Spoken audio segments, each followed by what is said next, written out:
the election of Deputy Speaker to be the Honorable Member for Road North, Mr. Merrick Richardson.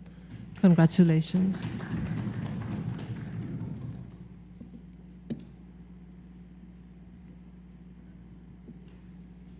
Okay. Honorable Member? Yes. Thank you, Madam Speaker. Let me officially say thank you for everyone who voted for me in this honorable House for this prestigious post. It is a great honor to serve, and I do deem this House honorable. I know in times past, the House sometimes behaved as if it wasn't honorable, but this is indeed an honorable House, and I do appreciate this prestigious post. To the members on the other side of the aisle, I hope that you too will have faith in me in this position. Thank you.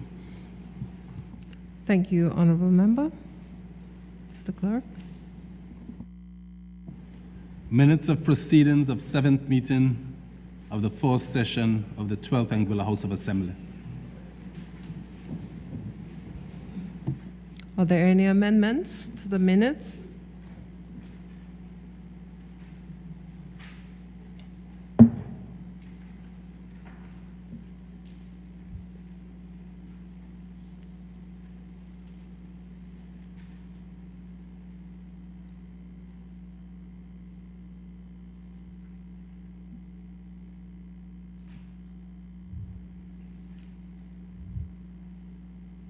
Any amendments, members?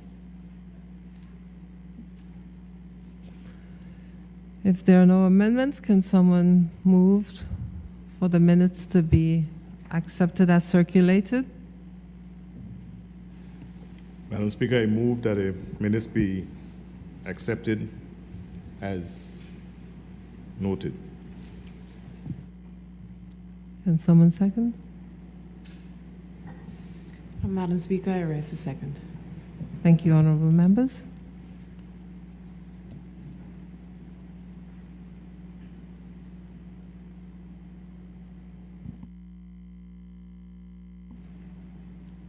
It has been moved and seconded that the minutes be accepted as circulated. Those in favor say aye.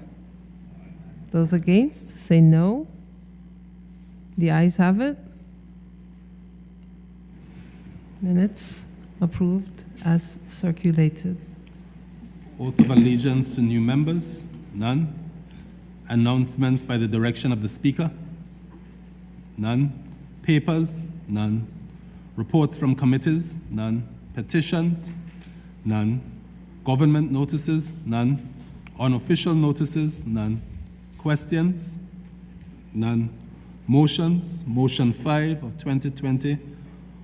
112 HOA, Financial Administration and Audit Remission, Franklin Charles and Florencia Webster, Regulations 2020. Honorable Member for Island Harbor. Good morning, Madam Speaker. Good morning. I beg to move the motion. Be it resolved that under Section 16 of the Financial Administration and Audit Act, Revised Statutes of Anguilla, Chapter F27, the House of Assembly approves the Financial Administration and Audit Remission, Franklin, Charles, and Florencia Webster Regulations 2020. Madam Speaker, I rise a second. Thank you, honorable members. Motion 5, 2020-112 HOA has been moved and seconded. The floor is now open for debate. Members, you may make your contributions. I see the honorable member for Island Harbor is already on his feet. Thank you, Madam Speaker. And good morning to the members of the House and to our listening audience, the people of Anguilla. Madam Speaker, the Father of the House, the Honorable Member for Valley North, in the beginning said that there were many land anomalies in Anguilla that will need to be addressed as we move forward. And I'm finding that we tend and are seeing that we're getting bogged down with a lot of these issues, which some have been there for decades. And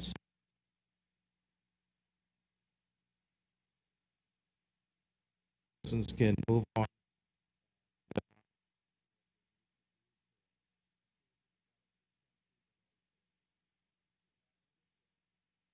Anguilla.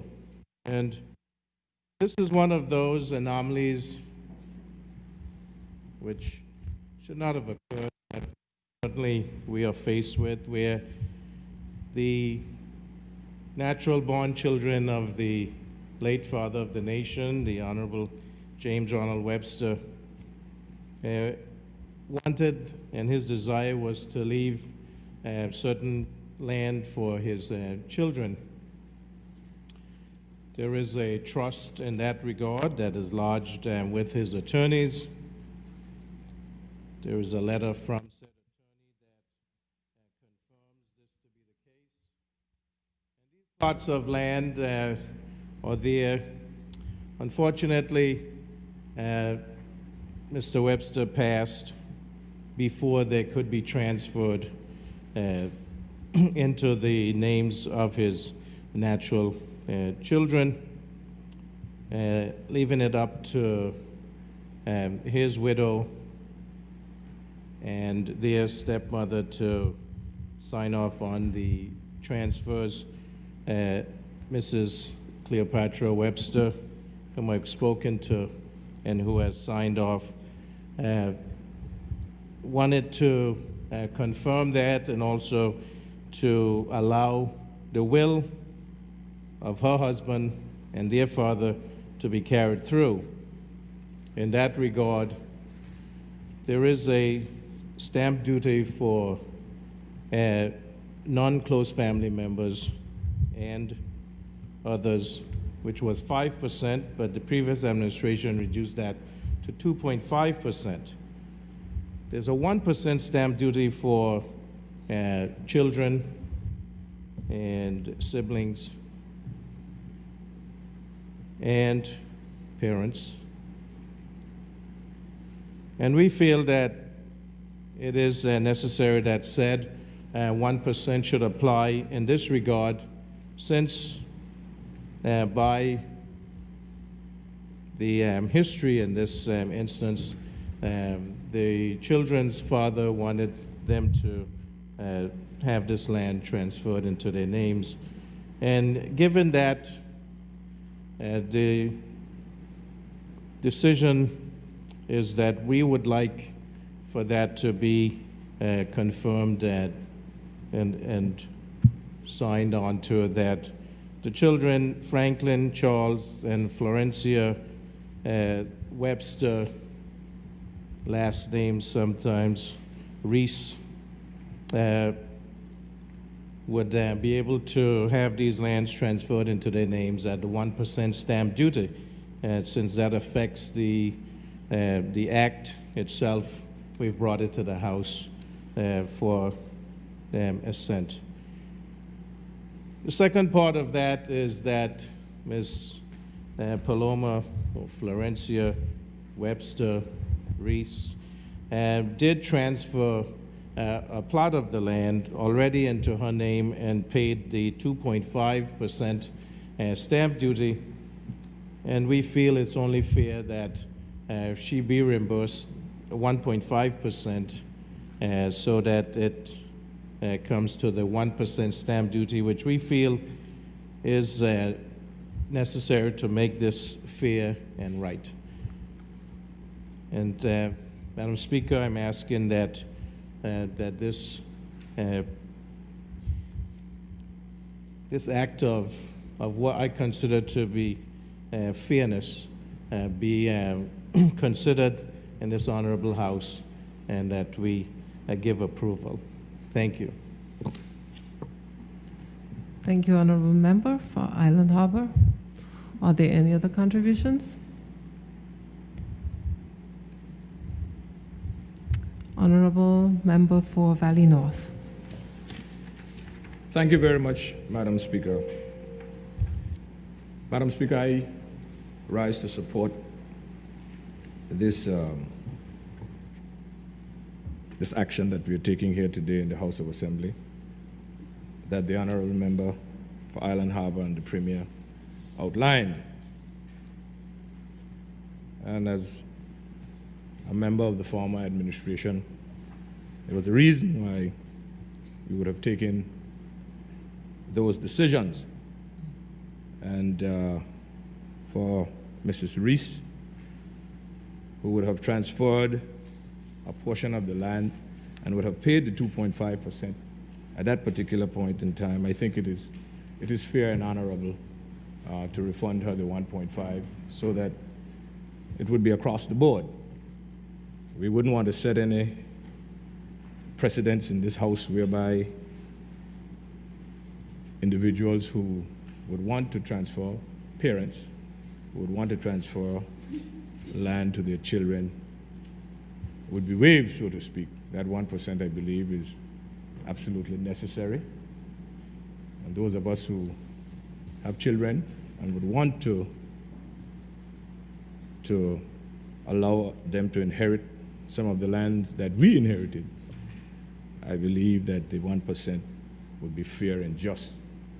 And I also support the reimbursement or the refund of the 1.5%, which she has already paid, and keeping in line with all those to come to pay the 1% that is necessary and is inscribed in law, so to speak. Thank you, Madam Speaker. Thank you, Honourable Member. Are there any other contributions?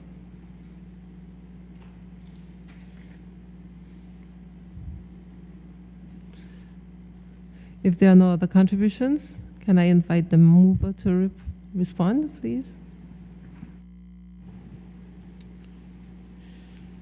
Madam Speaker, thank you again for this opportunity, and I thank the members, especially the member from Valley North, for agreeing with this motion. I think it sends the right message that stepchildren still matter. Even in this case, the anomaly itself occurred. We just want it to be known that we, as this honorable House, respect the people of Anguilla and want fairness to prevail in whatever dealings there are. And, it's good to see that all are in agreement with that. Thanks again, and I'm sure that the family members of the late Honorable James Ronald Webster will be happy today. Thank you, Honourable Member.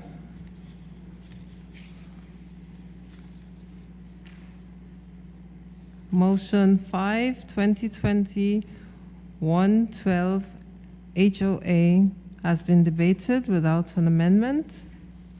Members, the question is that this motion be passed. Those in favor say aye.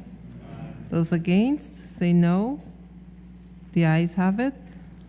Motion 5, 2020, 112 HOA has been passed without amendment and is now a resolution of the Assembly.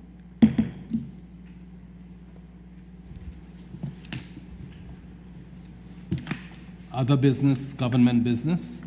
A bill for Magistrates Code of Procedure, Amendment Number 2, Act 2020, second reading.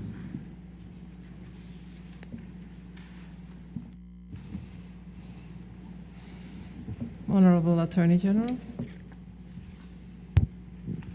Many thanks, Madam Speaker. Madam Speaker, I rise in my place and respectfully I move that the bill shortly entitled Magistrates Code of Procedure Amendment Number 2 Act 2020 be read a second time.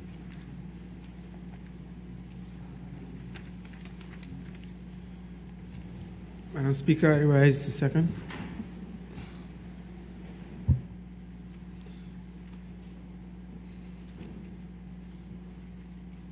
Madam Speaker, honorable members, the objects and reasons of this bill can be very briefly stated.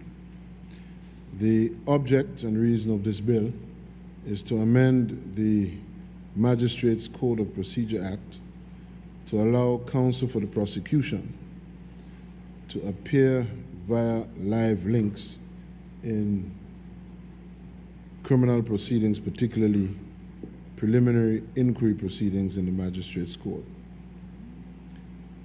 Previously, the act was amended to allow counsel for the defense to appear via live links.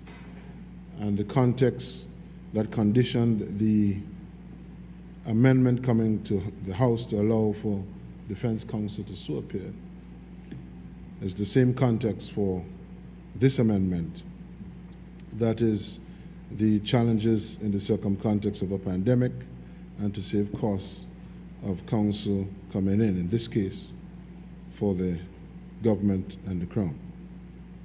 Justice and fairness require equality of arms. This further amendment ensures this parity, Madam Speaker and members. I commend the amendment for consideration of the entire House. Thank you. Thank you, Honorable Attorney General.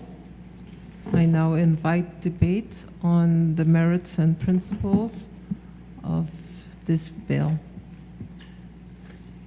The floor is now open for contributions.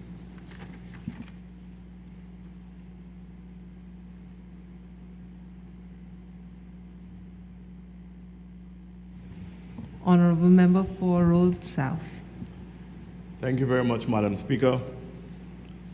I rise to give full support to this bill, Madam Speaker, given the times that we find ourselves in. We have entered into a period of global pandemic that has placed many of our institutions at a disadvantage, and I believe that this bill will ensure that justice can rule supreme. There's a saying, Madam Speaker, that says, justice delayed is justice denied. And especially when you're thinking about a global pandemic, Madam Speaker.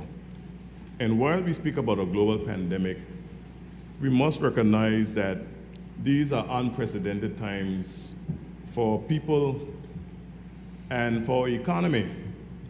The global pandemic really and truly started in the latter part of 2019, but it came to our shores in March or thereabout of 2020.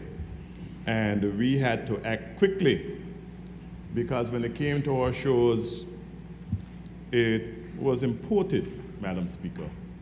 One of our citizens came in, unfortunately, was inundated with COVID. And then there is a particular institution where two persons came in. One person came in and gave another COVID. And it could have been a lot worse, Madam Speaker, because that institution at the time employed a significant amount of people. And there could have been widespread community of the COVID throughout the entire community. But thank God that it didn't happen. And our healthcare professionals were on top of the ball then, and they're on top of the ball now. And given the fact that so many jurisdictions around the world are now using the modern technology where you can make these presentations to the court via the World Wide Web. And even as an administration, Madam Speaker, we have been saving a significant amount of money because we don't have to do any travel. And I must remind us, Madam Speaker, that as a former parliamentary secretary responsible for tourism, in the limited travel that I did, I was never afforded the opportunity to travel first class because I always thought that the people's purse was very important. And I've said often that I may be the first minister of tourism that never travels. And the Honorable Parliamentary Secretary, she has been doing a tremendous job as it relates to her management of the Ministry of Tourism. And I must remind us, Madam Speaker, when we talk about the global pandemic and the reason for this and the rationale for this bill, the present parliamentary secretary responsible for tourism, Madam Speaker, some time ago, she issued a reminder to the tourism sector that there are certain protocols in place as it relates to when tourists arrive to our shows, and when they come to our shows, they receive a COVID test, and then they must stay in place in their rooms, although they can use the beach, while they await their test results, Madam Speaker. And she reminded the sector that persons should not be allowed to use the public spaces in the hotel in particular, such as the restaurants and bars and what have you, Madam Speaker. And sometimes in every country, you always have big institutions that they consider too big to fail. And some of these institutions, they don't really want to subject themselves to the protocols, and they believe that they can flout the laws, the regulations, and the protocols of a particular country, Madam Speaker. And some of those institutions in particular, even in Anguilla, when you think about it, Madam Speaker, have imported 50% of the COVID cases that have come to this country, Madam Speaker. And even as we speak right now, Madam Speaker, across this country, about breaches of protocol. And it's so disheartening, Madam Speaker, when institutions do not safeguard not only their staff, but also the general community, because they believe that they're big. And sometimes when they breach protocols, you may have to have a magistrate's court, a high court, where they will have to subject themselves to inquiries via Zoom link. The subject in question may have to go back home and will not be able to travel. And because they can't travel, they may have to subject themselves to Zoom link, Madam Speaker. And what is also disheartening, Madam Speaker, is when you speak to these institutions and they have all of their staff staying at those institutions because for some reason they don't want to rent houses for their expatriate staff, Madam Speaker, and their children on the properties, and you say to them, Madam Speaker, it is not good practice to have in this COVID environment children sitting at the properties, roaming around, interacting, and then going to our schools, Madam Speaker. That poses a risk, Madam Speaker. And when you write to them and you say to them, in the interest of public health, you would like those children, at least those families with the children, to relocate off-site to protect our general community. And then they run quickly to their lawyers, Madam Speaker, and they send their lawyers send you letters saying that there's no law, Madam Speaker, that says that these children must be relocated off staff without taking into consideration the public health, Madam Speaker. And then, as members of parliament and members of the government, Madam Speaker, you're being called by parents whose children have to go to these schools. And then the children have to go to these schools, and the parents are saying, we are not going to allow our children to go to these schools because this institution refused to relocate their children off-site, Madam Speaker. And I'm saying that, Madam Speaker, to say this, that it may be an instance where we may have to use this legislation very soon, Madam Speaker, because God forbid something happen where there's community spread because one of those children leave the villa that they are sitting at in that particular institution, that particular hotel, and goes and play with a child that somehow, some way has COVID. This is hypothetical, but a reality. And that child contracts COVID and then goes to the school and give the other children COVID. Then who's responsible, Madam Speaker? Will that institution take responsibility? Will we call the owners of that institution or the asset manager, Madam Speaker, via Zoom link, because we now have this legislation, to question them in a preliminary inquiry to determine what the consequences are, Madam Speaker? So, Madam Speaker, I rise to give full support to this bill and to admonish those who invest in Anguilla, who say they care about Anguilla and love Anguilla, to do the right thing, because the right thing isn't always about what is legal and what is not. Because if my memory serves me correctly, slavery was once legal, but was it moral? Was it right? Was it ethical?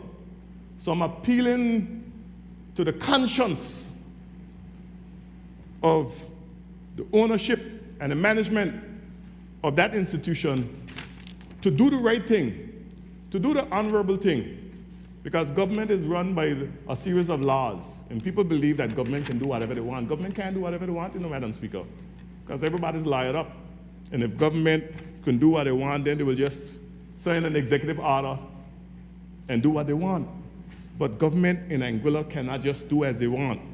So we are appealing to them that they will do the right thing and relocate all of those families with children, Madam Speaker, because God forbid the worst happen and one of your children or one of my children contract COVID, and then we do the tracing, Parliamentary Secretary, that's what you call it? When you do the contact tracing, and it leads back to that institution in Barnesby. I'm not going to say who the institution is, Madam Speaker, but if it leads back to there, then we may have to invoke this bit of legislation. So I rise to give full support to Attorney General. I think it's a timely bit of legislation, and I believe the entire House will say aye. Thank you, Madam Speaker. Thank you, Honorable Member. Are there any other contributions? Honorable Single Island Wide Electoral District, Mr. Kenneth Hodge. Madam Speaker, I rise to support this piece of legislation. It's timely. We have seen over the past months and years the technology that affords us, such as Zoom and Microsoft Teams. But since the advent of this pandemic, we have seen that these modes of technology have taken on great significance. As a matter of fact, Madam Speaker, since the advent of this pandemic, I have used this technology extensively, and I can speak to the quality of the interaction. It is as if the person or persons are right next to you. Just this morning, when we would have met on the Select Committee on Parliamentary Reform, we were able to use the Microsoft Teams to interact with our colleagues overseas. So this technology is here. It is here to stay, I dare say. And even looking across Anguilla, Madam Speaker, we are seeing our local creative industries utilizing this technology. Titanium Sounds have produced for us some real quality concerts. And one would not believe that this was just in a space with cameras and lighting effects. It's world-class quality. So this technology, Madam Speaker, is being used in the creative and entertainment industries, and I think it is timely that it's now being used in our judicial system to enhance the quality of justice. And of course, the cost factor must not be underestimated, the fact that we are saving tremendous sums by not having persons to travel here. So, Madam Speaker, I rise again to support this motion and this legislation, and to say that it is timely and it will be with us for some time to come, and I therefore heartily endorse it. Thank you, Honorable Member. Are there any other contributions? Honorable Single Island Wide Electoral District, Mr. Joseph Vanterpool. Madam Speaker, I too just rise to briefly give my support to the motion brought by the Honorable AG. As I've often advocated for, technology is a catalyst for our developments. It's a tool for us to be used, but there's no use in a tool unless you actually utilize it in the process. This introduction of this technology will help with cost savings to the government. It will help with efficiency in being able to try persons in a timely manner. Overall, there's a net positive gain here, and I think that this is an example that should be followed throughout all government departments, where we strive to incorporate technology as much as possible to facilitate the ease and efficiency of doing business. Thank you, Madam Speaker. Thank you, Honorable Member. Any other contributions?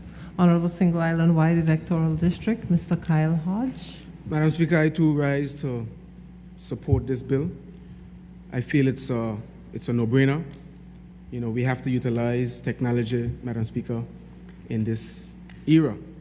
You know, technology affords us to link with anyone, anywhere across the globe at any time.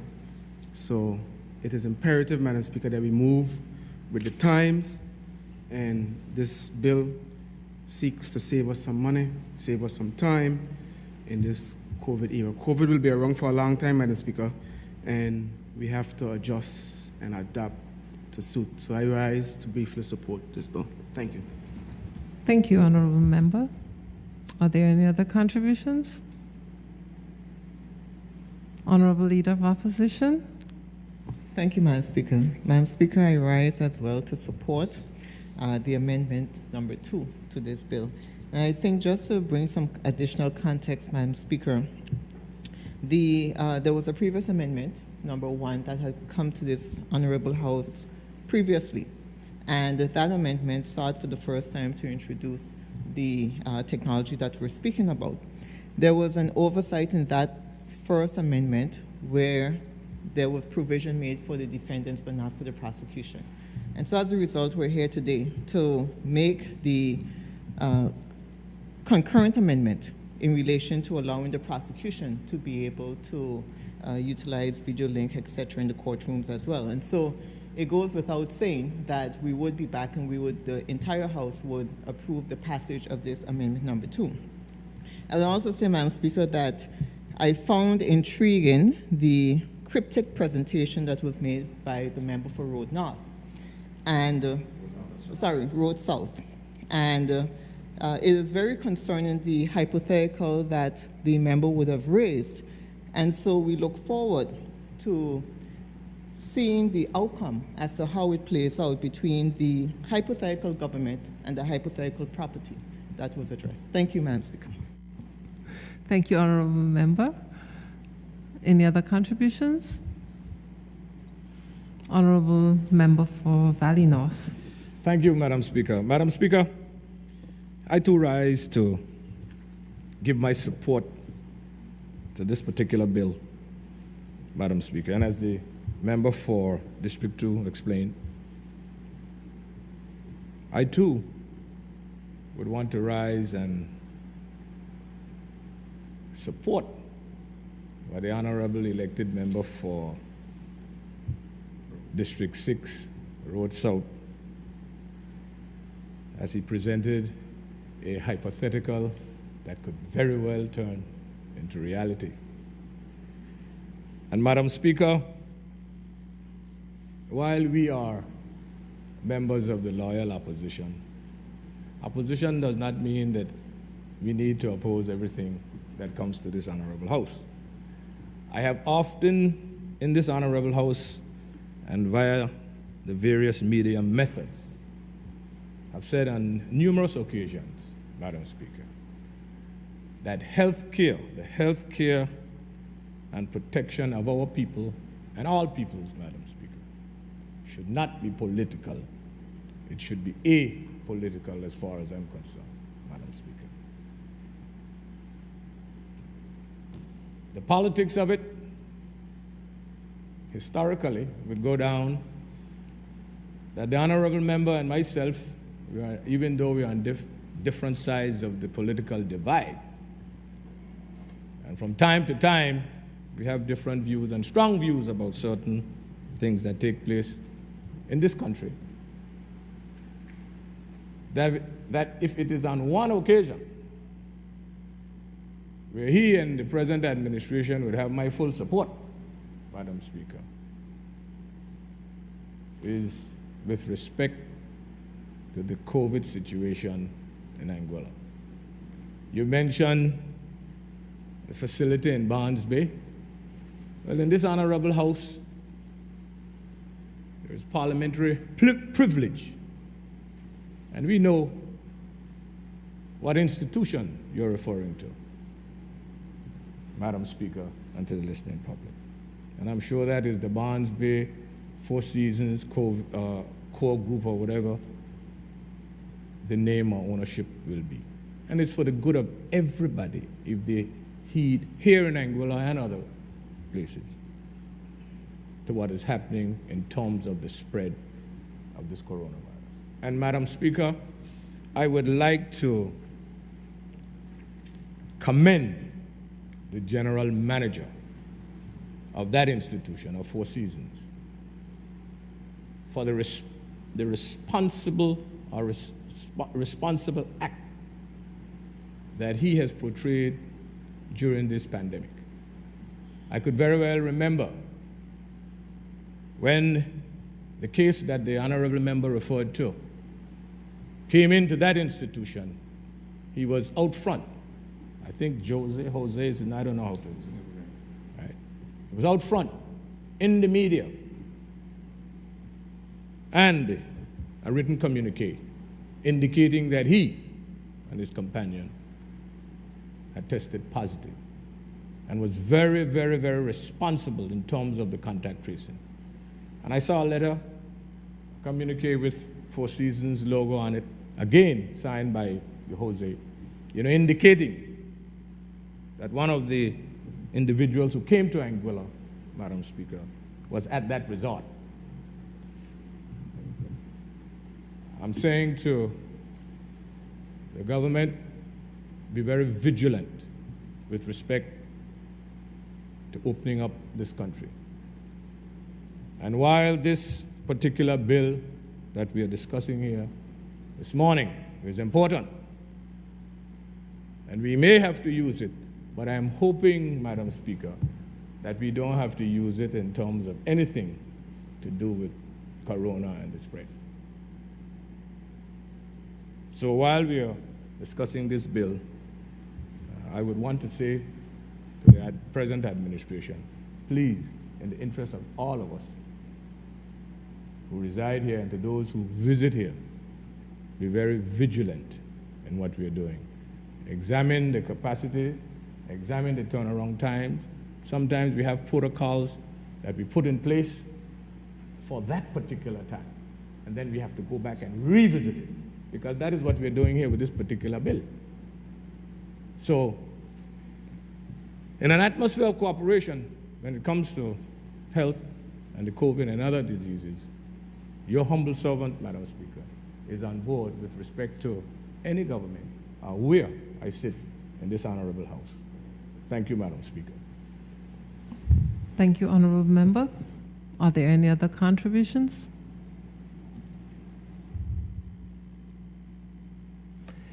If there are no other contributions, can I invite the mover to respond, please? Thank you, Madam Speaker. There is, I'm afraid, very little, if any, I can say further with respect to the bill, but I can assure members it is not a hypothetical bill. And as sure as we behold the day, it will apply to real proceedings and real situations, not hypothetical ones. I commend the bill to the entire House. Thank you, honorable member, and thank you all for your contributions. It has been moved and seconded that a bill shortly entitled Magistrates Code of Procedure Amendment Number 2 Act 2020 be now read a second time. Those in favor say aye. Those against say no. The ayes have it. I call upon the clerk to read the bill a second time. An act to amend the Magistrates Code of Procedure Act, Revised Statutes of Anguilla, Chapter C, Chapter M5. Under Rule 54 of the Legislative Assembly Rules of Procedure, the bill now stands referred to a committee of the whole Assembly to be considered clause by clause. Assembly and committee? Clauses 1 through 3.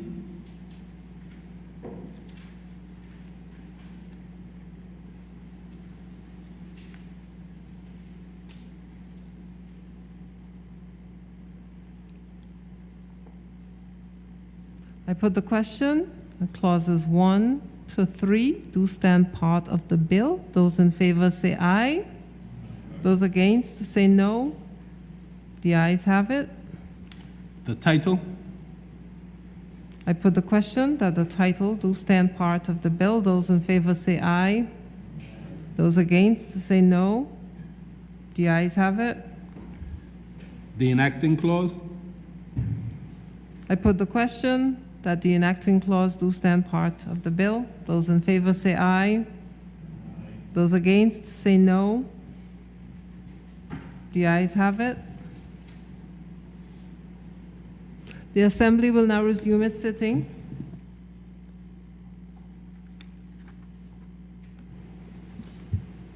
Madam Speaker, I beg to report that the bill entitled Magistrates Code of Procedure Amendment Number 2 Act 2020 has been passed through committee without amendment and is ready for its third reading. A bill for Magistrates Code of Procedure Amendment Number 2 Act 2020, third reading. Madam Speaker, I move that the bill entitled Magistrates Code of Procedure Amendment Number 2 Act 2020 be read a third time and passed.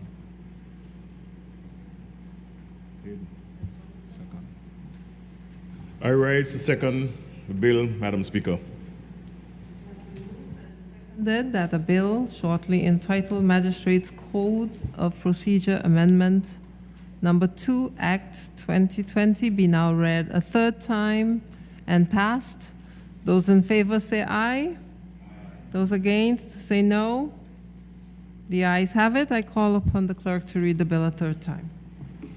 An act to amend the Magistrates Code of Procedure Act, Revised Statutes of Anguilla, Chapter M5. Bill read a third time and passed.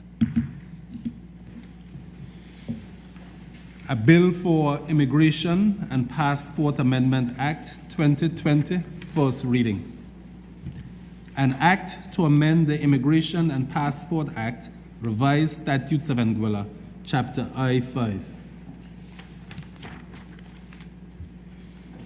A bill for Economic Residence, Amendment Number 2 Act 2020, first reading. An act to amend the Anguilla Economic Residence Act 2019, Act Number 15 of 2019. A bill for Select Anguilla Agency Amendment Number 2 Act 2020. An act to amend the Select Anguilla Agency Act 2019, Act Number 16 of 2019. A bill for Merchant Shipping Amendment Act 2020, first reading. An act to amend the Merchant Shipping Act, Revised Statutes of Anguilla, Chapter M82.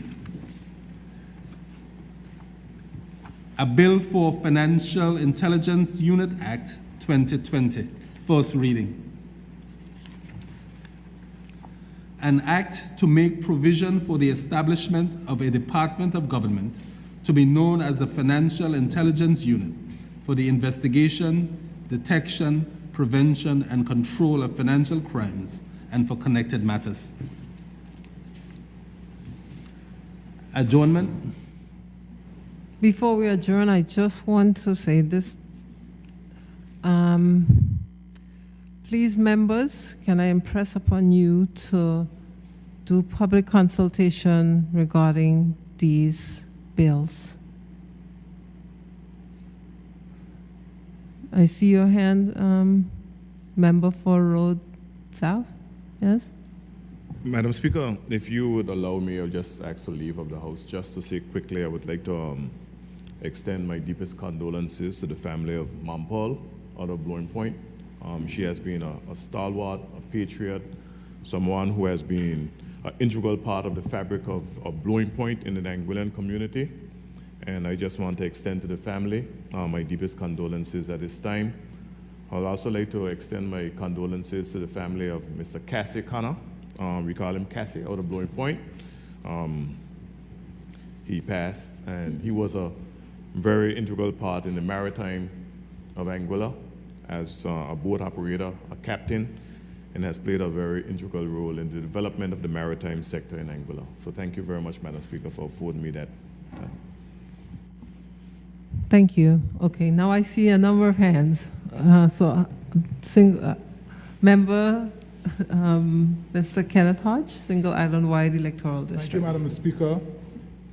In addition to what the honorable member would have indicated, I would also like to add Mr. Vernon Fleming would have passed. He was instrumental in the formation of the Cadet Corps in Anguilla, and he also played his part in the Anguilla Revolution. So I too want to join with the commiseration of expressions.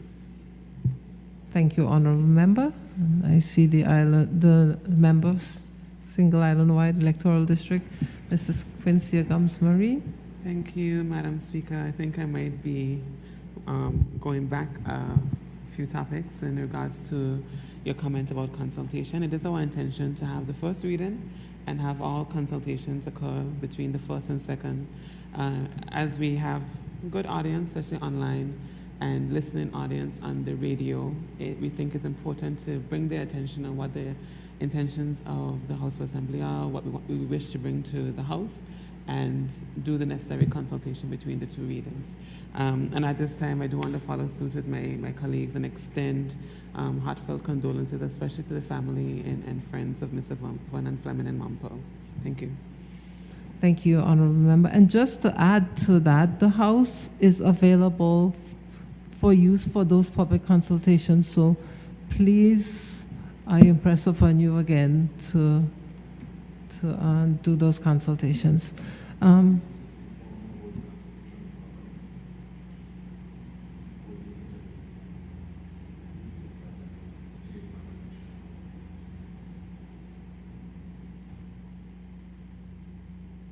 Okay. Now you may move for adjournment.